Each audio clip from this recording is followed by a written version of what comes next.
How to create a boomerang in Snapchat. Hello guys, this is Atticus and welcome back to another tutorial video. In today's video, I'll teach you guys how you can create a boomerang in Snapchat. But before that, if you guys are new to our channel, hit down below and hit the subscribe button so you do not miss out on our future videos.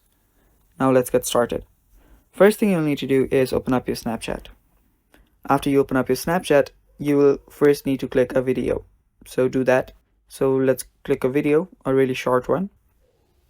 And after you click a video, I'll just turn the sound off. What you'll then need to do is scroll here on the right hand side and you'll see snap timer.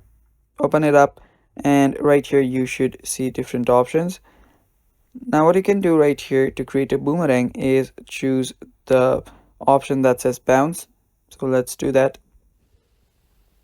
Now as you can see on the bounce you will get the boomerang effect, and yeah, that is basically it. Now you can send it to your friends. And that is how you can send a boomerang on your Snapchat. And that is all for the video. Thanks for watching. Stay tuned for more and bye bye. Take care.